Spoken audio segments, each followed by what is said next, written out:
قال الله تعالى في الكتاب العزيز. Merampungkan surat Abasa dan belum ayat mana.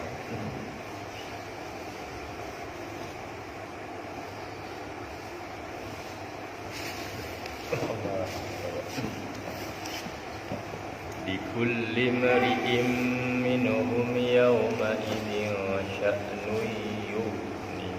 Mari malam Kamis sampai di sini. Wujuhun yawma idzin musfirah dhahikatun mustabshirah wa wujuhun yawma idzin 'alaiha ghabarah tarhaquha qatarah ulaika humul kafaratul fajarah. Wujuhu yauma idzin musfirah. Wujuhu bahwa beberapa wajah yauma di dalam hari kiamat, pada hari kiamat itu musfirah, bersinar dengan kebahagiaan. Dhahikatum, lalu bersinar mencorong. Mustabshirah, dan bahagia.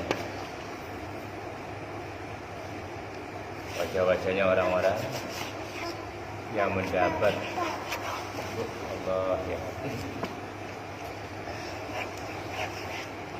karunia yang agung dari Allah. Betul-betul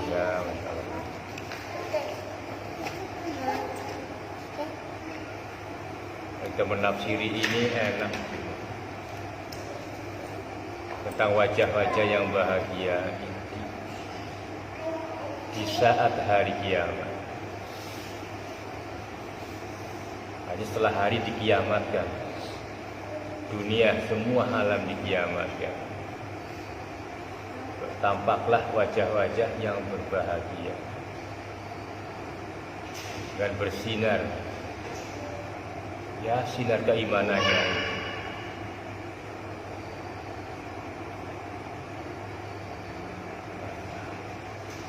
Kalau di dunia tidak bisa tampak begitu, tertutup, dirahasiakan oleh Allah. Wajah yang asli nantilah di sana. Seperti apa wajahnya kita ya sudah. Dunia ini sifatnya sementara, rusak, fana, palsu. Di dunia ganteng, gagah, palsu gitu. Tidak tentu di akhiratnya sebegitu lagi. Yo tampan, yo gagah, menawan, rupawan, palsu semua, palsu begitu. Hanya sebagian mendapatkan karunia dari Allah. Di dunia begitu tampan, begitu gagah, tapi dijadikan bersyukur. Betul bersyukur kepada Allah. Nabiullah Yusuf alaihissalam yang gantengnya itu,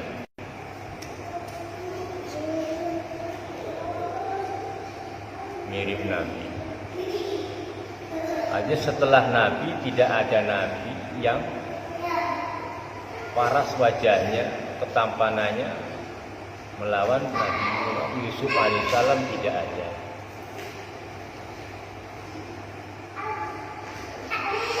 Nabiullah Adam alaihissalam ciptakan di surga, tetapi tidak dimasukkan dalam ayat tentang ketampanan wajahnya. Inilah Nabi Yusuf alaihissalam begitu tampannya, tapi tidak merasa tampan.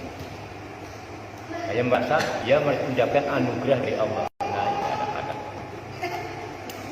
Orang seperti kayak kita begitu, kasih lebih sedikit, ya menjadi bertambah-tambah kekufurannya. Jadi dibalik kekuatan fisiknya yang diberkahi oleh Allah, justru disalah gunakan. Tidak mengerti harusnya itu adalah nikmat yang betul-betul menjadi dasar ketaatannya kita kepada Allah.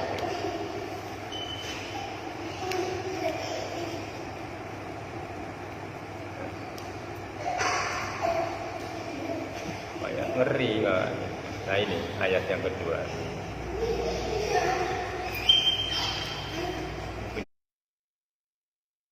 Penjelasan tentang wajah-wajah yang bahagia. Adalah tinggalkan dulu, jangan berhayal ke tempat itu. Qala Allah Ta'ala fil kitabil aziz, Allahumma sholli ala sayyidina Muhammad. Wa introduksi diri. Wa wujuhu yawma idzin 'alaiha ghabarah. Wa wujuhu, dan wajah-wajah, beberapa wajah, yauma idzin, di dalam hari kiamat, itu alaiha, atas wajah-wajah itu apa? Ghabarah.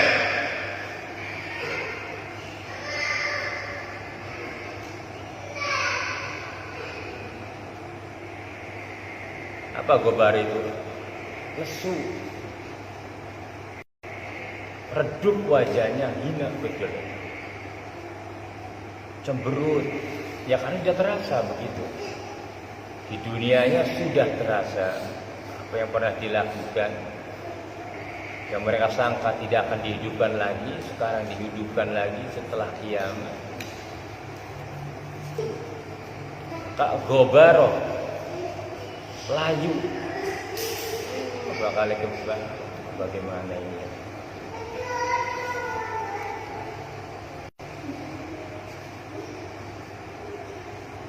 Belum saatnya menerima kita. Saat ini, peristiwa ini belum saatnya menerima kita.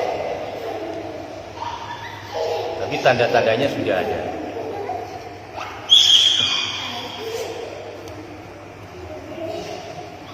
Ustarahakuha kotaroh, menyelimuti di wajahnya. Apa? Gelap. Tarhaquha qotaro, wajahnya diselimuti dengan kegelapan, yang karena tidak ada sinar. Ya samalah ketika di dunianya begitu.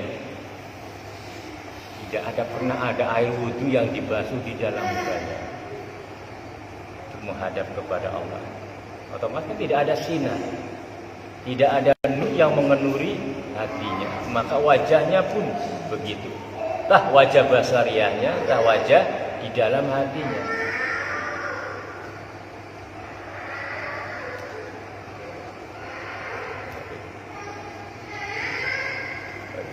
Aku panik, sudah betul-betul panik. Mau berbuat apa, tidak ada yang bisa diperbuat. Hanya penyesalan yang tiada terkira. Penuh dengan ketakutan, penuh dengan kebimbangan.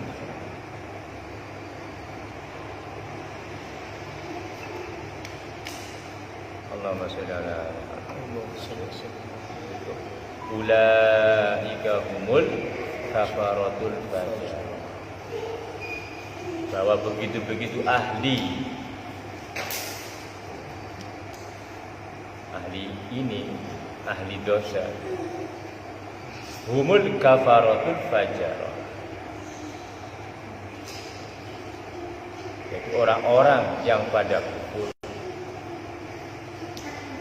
mereka yang wajahnya penuh kepanikan, penuh layu, lesu. Sebentar lagi akan menghadapi masa-masa yang telah ditentukan oleh Allah. Fajaroh, yang pada lacut lagi itu fasik, gemar akan maksiat. Itulah ujung-ujungnya setiap surat pasti begitu. Kalau tidak penjelasan tentang hari kiamat, pasti perbuatan amal balasan. Itulah keadilan Allah di dalam kitab yang betul-betul jelas. Litubayyinan. Tapi begitulah, berkali-kali ayat diulang-ulang. Ancamannya Allah begitu tiada pernah berhenti. Tapi begitu sudah. Makanya Allah begitu sudah komplit di dalam Quran ini, sudah komplit mengatakan bahwa aku tidak akan pernah mendolimi siapapun orang, satu pun tidak. Tapi kamulah yang menyiksa dirimu.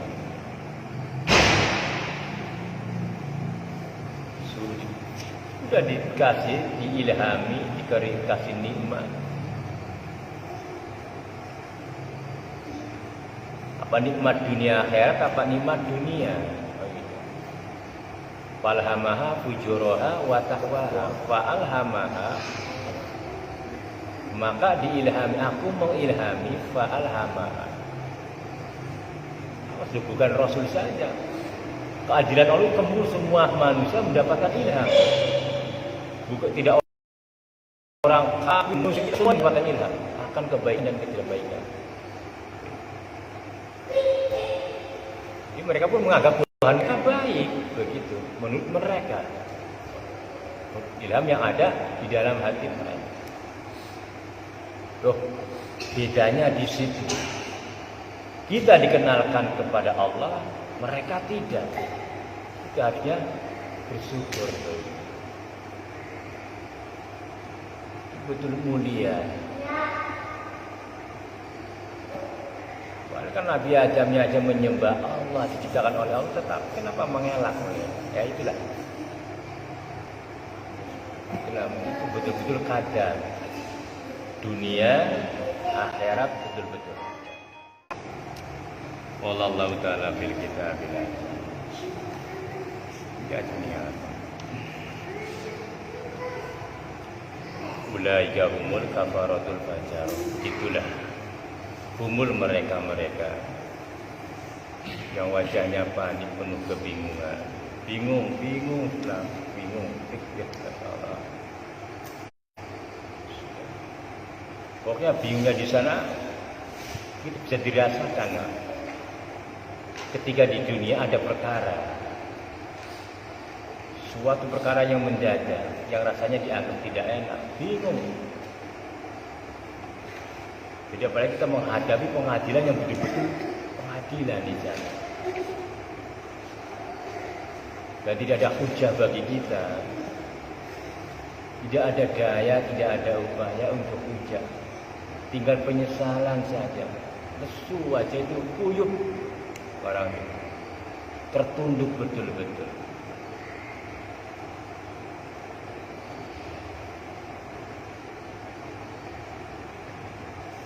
Ulaika humul kafaroh, orang-orang yang selalu kufur, fajaroh, yang selalu berbuat maksiat. Jadi dunia ini adalah ajang ujian hidup bagi kita, betul-betul. Ya, kalau melihat ya wujuh yauma idzin musfira, yang pada bersinar wajahnya, mustabsira, lalu berbahagia, ya sesuai dengan keadaan di dunianya. Kita berat ketika waktu datang. Melaksanakan perintah Allah itu berat. Berat karena kita berperang dulu dengan nafsunya kita. Tapi kalau kita melihat Allah, hasil daripada usaha kita, amal kita di dunia, sebenarnya tidak berat begitu.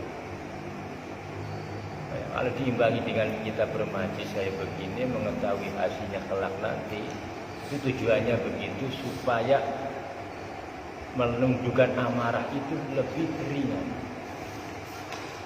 demi kebahagiaan nanti.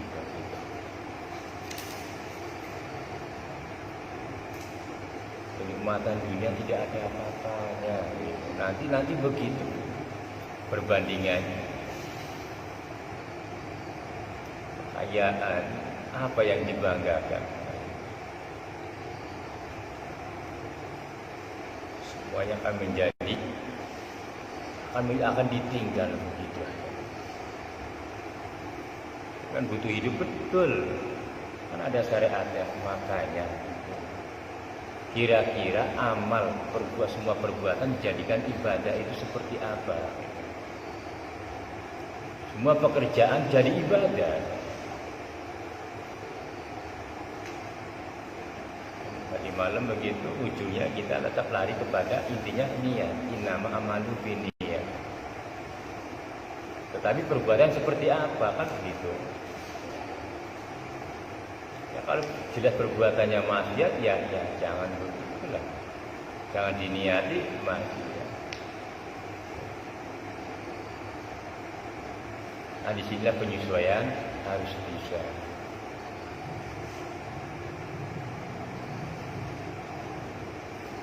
Silakan olahraga, tapi saatnya menunaikan kewajiban ya ditinggalkan.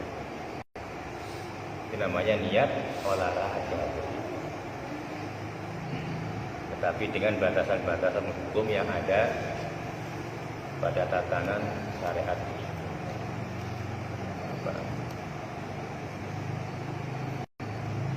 Boleh, silakan boleh.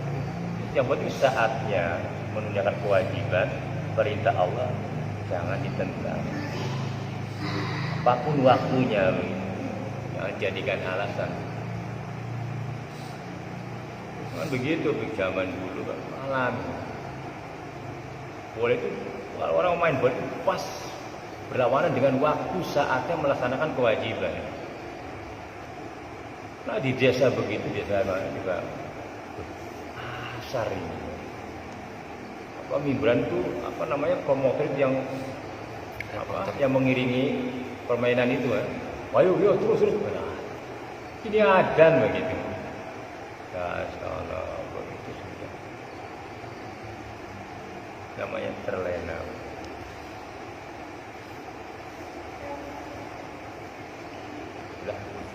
Ujung daripada surat Abasa tentang pembukuan daripada kedua amalia. Sisi lain ya orang-orang yang dimuliakan yang mendapatkan kemuliaan di akhirat, sisi lain mendapatkan bisa akhirat. Kalau nggak mau terlalu dalam penjelasannya, ringan-ringan aja.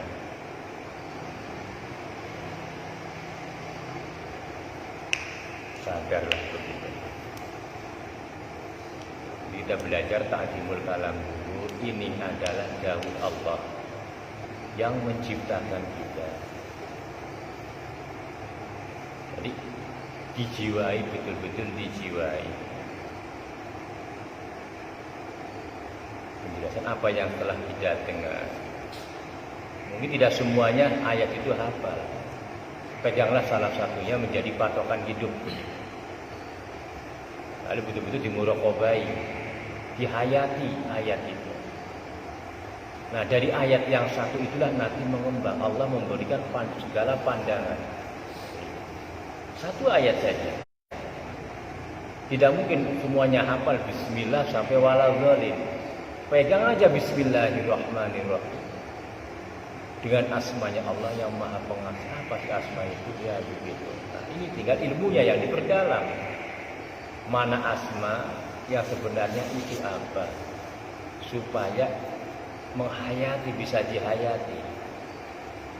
Orang-orang sekedar mengenal asma itu ya begitu ya. Ayu ya qayyum ya wadu ya jabar.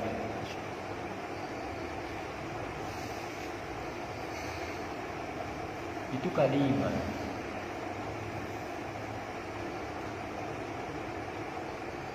Asmanya ya makna daripada yang disebutkan itu ya, itu baru asma. Kalau asma itu ucapannya begitu ya, Hayyu yang maha hidup. Ya, Qayyum yang berdiri sendirinya. Yang hidup yang maha hidup. Yang menghidupkan ya Qayyum, ya Hayyu ya Qayyum.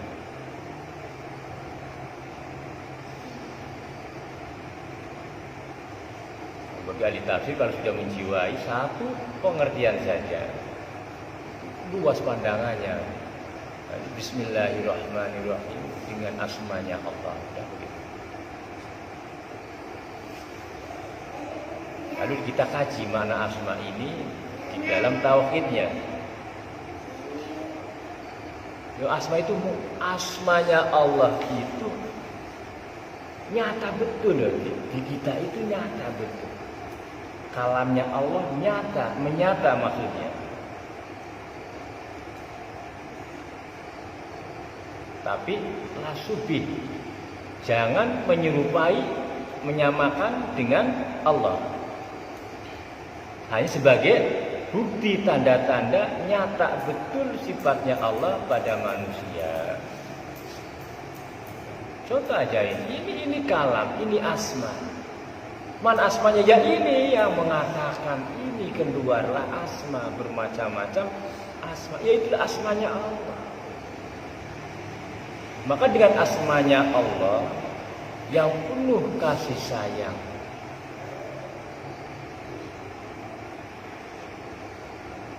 mana asmanya Allah? Ini sudah disertai dengan kalamnya Allah. Mengucapkanlah keluar asma-asmanya Allah. Bismillah, mulai dari ba, sin, mim, lam. Itu maknanya asmanya Allah. Keluar bil kalam, dengan kalamnya Allah. Mana kalamnya Allah? Ya ini lidah yang dipersiapkan sudah, lisan yang sudah didesain oleh Allah, mengetik huruf-hurufnya keluar. Bismillahirrahmanirrahim. Tinggalnya menyatu tidak dengan di dalam. Kalau menyatu dengan di dalam maka terasa nikmatnya.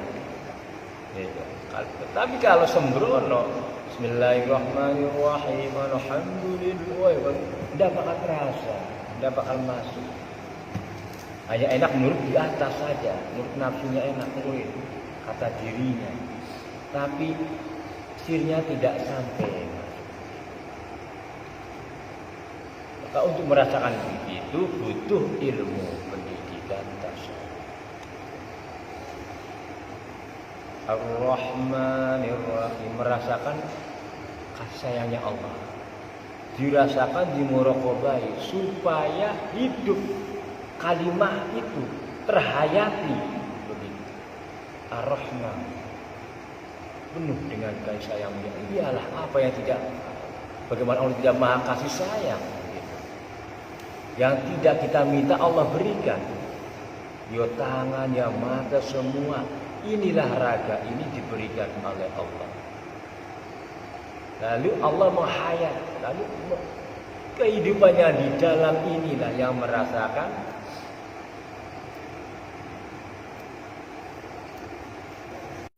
tetapi dohir pun merasakan bahagianya. Karena apa? Karena hidup bersama. Tapi hakikatnya yang hidup adalah yang batinnya. Dohirnya sebagai alat untuk melakukan kemuliaan kepada Allah. Karena mulia, karena dohir ini. Apa? Melakukan syariat. Sehingga mulialah yang di dalam itu. Kita bisa melakukan ketaatan karena dohir ini, Bapak. Begitulah kata dohir, kata jasad berkata kepada sang batin, kalau bukan karena diriku, kau tidak akan mulia. Yang melakukan ketaatanmu kepada Allah. Dan bisa melakukan syariat. Kau melakukan syariat karena ada aku, kata jasad.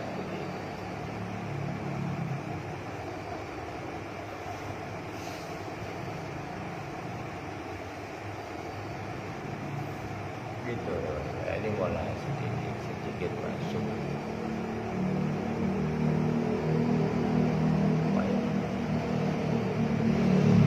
Ya mulai. Kalau sholatnya sudah betul-betul,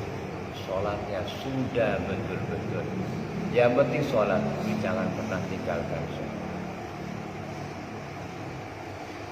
Setelah itu lalu diiringi belajar menghayati kalimat, menghayati gerak, menghayati tingkah. Kenapa kita sholat kok bentuknya begitu ya? Kok sujud, kok ruku, kok itidal, kok lungguh? Apa filosofinya? Sedangkan itu yang diwajibkannya oleh Allah. Mengajarkan kepada Nabi, inilah caranya sholat. Lalu Nabi mengajarkan kepada kita, sholat kama ra'aitumuni sholat. Sholatlah seperti aku sholat. Begitu pun Allah mengajarkan kepada para Rasul begitu caranya sholat.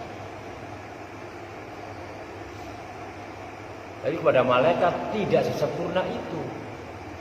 Ada yang ruku selamanya, ada yang sujud selamanya.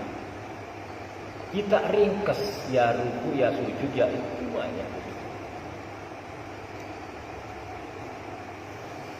Nah, kalau hal demikian tidak dijiwai, tidak dihayati, ya tidak terasa ibadah itu, nikmatnya itu tidak ada. Samroknya, buahnya tidak terasa.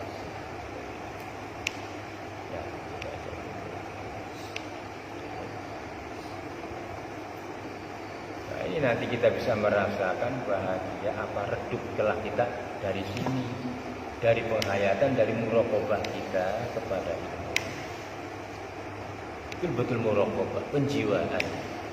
Nah, ini namanya ada di dalam ilmu muraqabah, ada namanya muraqabah hakikatul Quran. 20 muraqabah para aulia mempelajarinya.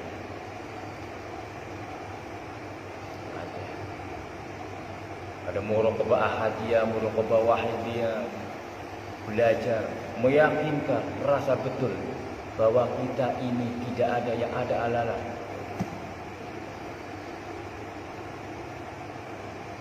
Nah, di tengah-tengah itu ada muraqabah hakikatul Quran. Nah, ini sudah. Apa sih hakikatnya Quran?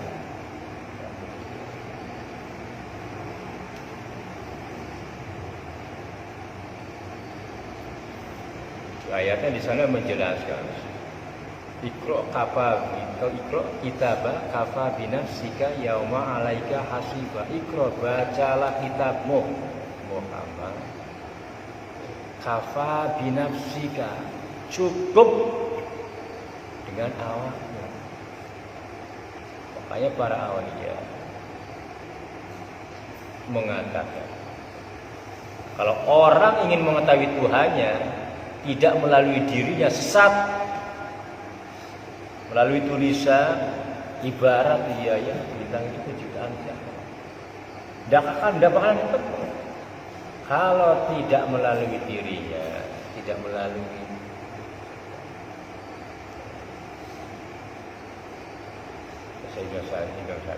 sesat.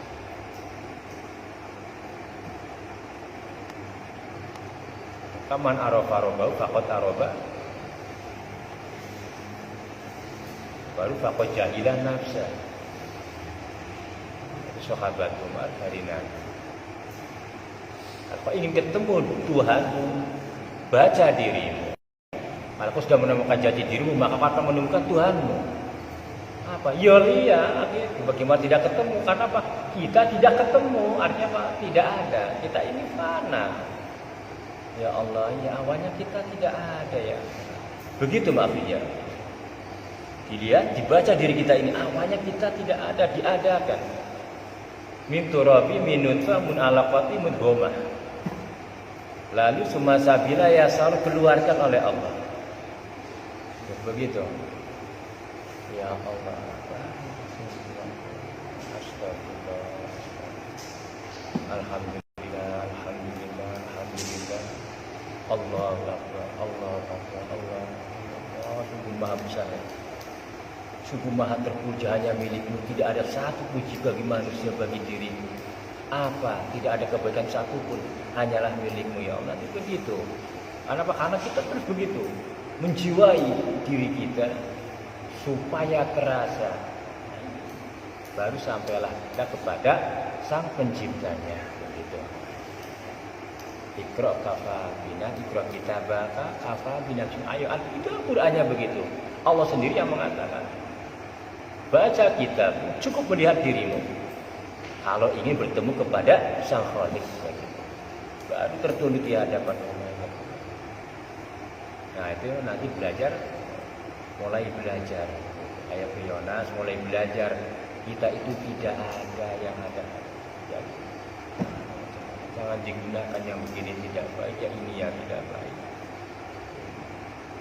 Pakailah amanat Allah ini untuk semua ketaatan, ya mata, ya telinga, kalau begitu ada maksiat yang bertobat. Karena ketidakmampuan kita melawan begitu, kecuali pertolongan Allah datang. Misalnya malam hari ini belajar muraqabah, baca diri kita supaya ketemu kepada pencipta. Itu dihayat. Baru insya Allah ketemu begitu. Nanti ada zauq, ada rasa. Karena kalau tidak melihat diri kita, enggak akan terasa. Orang itu baru terasa hina, baru terasa jatuh setelah kita membaca diri kita. Baru terasa di sini itu terasa nikmatnya ya. Nah, itulah ikrah kita bakafa binafsika. Yauma yaktina alaika atas diri kamu hasiba, diperhitungkan. Banyak salahnya apa banyak begitu. Diperhitungkan tiap hari demi untuk masa yang akan selama-lamanya nanti darul khulud. Darul itu rumah, khulud itu abadan-abadan. Jadi ayo, mau kesenangan sementara apa mau kebahagiaan selama-lamanya, tinggal pilih. Jadi mudah-mudahan manfaat di dunia wal akhirat. Assalamualaikum warahmatullahi wabarakatuh.